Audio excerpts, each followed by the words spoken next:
دورہ نکیال قسط دوم تحریر عبدالمالک ہاشمی ایک مخمصہ میرے میزبان نے بڑی چاہ سے مجھے نکیال آنے کی دعوت دی اور لاہور میں ان کے بھانجے نے مجھے بڑی محبت سے نکیال جانے والی بس میں سوار کیا، لیکن یہاں آ کر میں ایک مخمصے کا شکار ہو گیا۔ یہ نکیال ہے فتح پور تھکیالہ ہے۔ ہر طرف اس علاقے کے لیے نکیال زبان زد عام تھا۔ بس کنڈکٹر اپنا گلا پھاڑ پھاڑ کر نکیال نکیال نکیال پکار رہا تھا۔ لاہور سے نکیال جانے والی مرکزی شاہراہ پر جو سنگ میل استادہ دیکھے ان پر نکیال کی مسافت درج تھی۔ ہر سواری کے منہ پر نکیال کی صدا تھی، لیکن نکیال پہنچ کر سرکاری تختیوں پر فتح پور تھکیالہ نوشتہ دکھائی دیا۔ کچھ سمجھ نہیں آ رہا تھا۔ نسلی اعتبار سے نکیال گجر برادری کی ایک ذیلی شاخ ہے، جبکہ تھکیالہ راجپوتوں کی ایک ذیلی شاخ ہے۔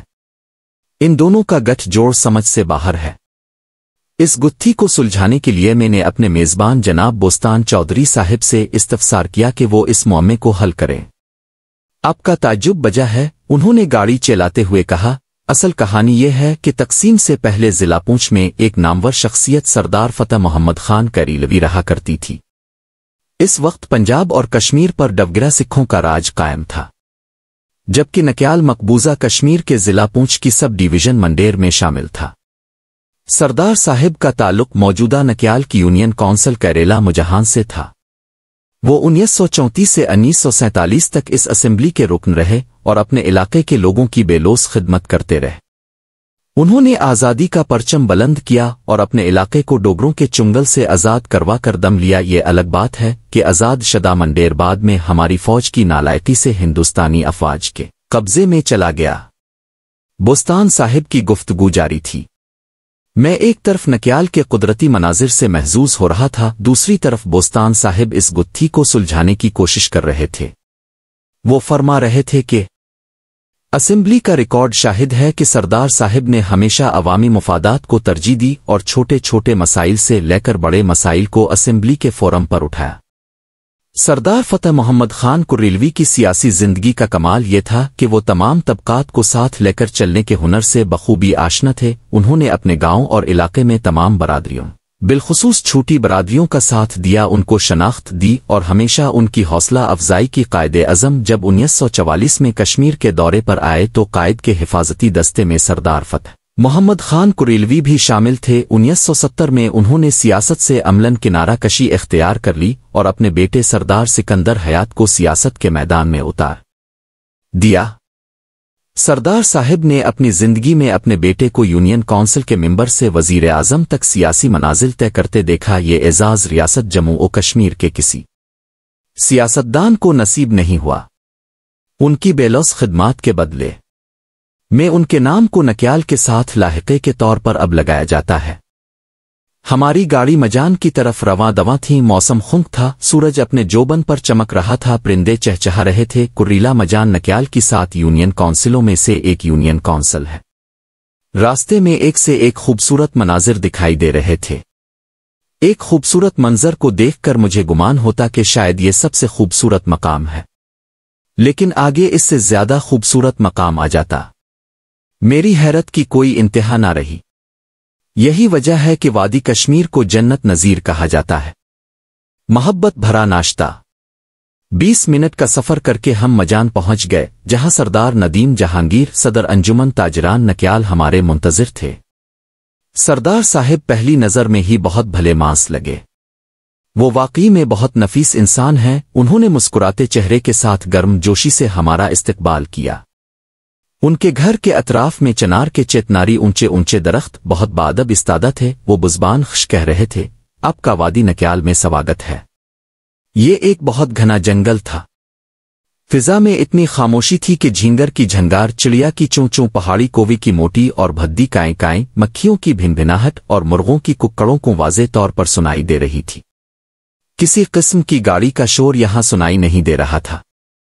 گھر کے قریب ہی ایک پہاڑی دریا بہہ رہا تھا، جس کی تلاطم خیز لہروں کی قدرتی موسیقی کانوں میں رس گھول رہی تھی۔ دل کر رہا تھا کہ میں دنیا و مافیہ سے غافل ہو کر یہاں ایک کٹیا بنا کر تارک دنیا ہو جاؤں۔ میں ابھی اپنی خیالی دنیا کی کٹیا کی تعمیر کر رہا تھا کہ سردار صاحب حاضر ہو گئے۔ नाश्ते की मेज को अपने कुशादा सहन की चिमनी में बिछा दिया और कुर्सियां लगा दें। मेरा जिस्म सर्दी से कपकपा रहा था, इसलिए सरदार साहिब ने मेरी इस कमजोरी को भांपते हुए नाश्ते का इंतजाम बैठक में करने के बजाय बाहर खिले आसमान तले कर दिया और मेज पर देसी ग़िज़ाओं को चुन दिया। नाश्ते में इतनी असनाफ की देसी अशिया मौजूद थीं कि हम तमाम अशिया को चख भी ना सके। नाश्ते के लवाजमात में देसी घी, मक्खन, देसी अंडे, पालक, दूध, चाय, शहद और मकई और आटे के पराठे शामिल थे। उन परोठों पर मक्खन का लेप किया गया था, जिसकी महक खाने से पहले मुंह में पानी ला रही थी। पुरसुकून रुत और पुरफजा माहौल ने इस नाश्ते के मज़े को दोबाला कर दिया। 12 घंटे के तवील सफ़र के दौरान में मेरा गला खुश्क हो चुका था और मैं सर्दी से ठिठुर रहा था। इस मोहब्बत भरे नाश्ते का एक एक लुक़मा और एक एक घूंट ग़िज़ायत और जायके से भरपूर था। चाय की प्याली हाथ में थामे में नीलगों आसमान को देख रहा था और अल्लाह की हम्द कर रहा था। चाय की हर चुस्की न सिर्फ मेरे खुश्क गिले को तर कर रही थी, बल्कि गरमाइश की एक लहर पूरे जिस्म में सरायत करती जा रही थी। चाय के हर घूंट में गाय के खालिस दूध की चाशनी एक फरहत बख्श एहसास दे रही थी। नाश्ते के लवाजमात में कश्मीरी तर्ज पर पकाया गया साग एक मुनफरिद ही जायका और नखत लिए हुए था। ये साग इस तरह पकाया गया था कि इसकी डंडियां और पत्ते चबाते हुए मुंह में आते तो खाने की इश्ता में इजाफा होने लग जाता। ये साग फौलादी अज्जा, कैल्शियम, पोटाशियम, फास्फोरस से भरपूर था। देसी घी के लेप की हुई मकई की रोटी का हर लुकमा साग के साथ मिलकर मेरी हड्डियों में तवानाई का एहसास पैदा कर रहा था। सरदार साहिब बेला के मेहमान नवाज शख्सियत हैं, वो मेरी प्लेट को खाली होने ही नहीं देते थे। जैसे ही मैं सैर होने लगता, वो तवाज़ो का मुजाहरा करते हुए मेरी प्लेट को दोबारा से भर देते। देसी घी में तला हुआ अंडा बकरे के मग़ज़ का जायका दे रहा था। अलगर्स ये नाश्ता हर लिहाज से एक यादगारी नाश्ता था। पिन चुकी का मुशाहिदा। नाश्ते के बाद सरदार साहिब ने अपने घर की खेती बाड़ी का मुशाहिदा कराया। वहां बकसरत साग उग रहा था। जमीन बहुत जरखेज थी। यही साग उन्होंने हमें नाश्ते में तनावुल करने के लिए पेश किया था। उनका घर पहाड़ी टीले पर वाक़े था। हम ढलनी रास्ते से नीचे उतर कर सड़क पर आए, जहां ठाठे मारता पहाड़ी दरिया बह रहा था। दरिया के किनारे एक तरफ पुलिस चौकी थी और उसके साथ सरदार नदीम साहिब की पिन चुकी थी। ये चुकी पानी के बहाव की कुव्वत से चल रही थी। सरदार साहिब खुसूसी तौर पर इस चुकी का मुशाहिदा करवाने के लिए हमें यहां लाए थे। हम इस पिन चुकी में खिले हुए किवाड़ से अंदर दाखिल हुए। ये एक छोटा नीम तारीक कमरा था। खिड़की और रोशनदान से सूरज की किरणें कमरे को मुनव्वर कर रही थीं। कमरे का एक हिस्सा 6 फुट गहरा था, जहां पत्थर के 2 बड़े बड़े पाटों के दरमियान मकई का आटा पीसा जा रहा था। पत्थर के भारी भारी उन पाटों को एक पंखा, प्रोपेलर, चला रहा था, जो इस इमारत के नीचे से गुजरने वाले पानी से तेज तेज घूम रहा था। ये एक किस्म का टरबाइन था। जिस जगह चुकी के पाट हरकत कर रहे थी, वो जगह सतह जमीन से 6 फुट गहराई में थी।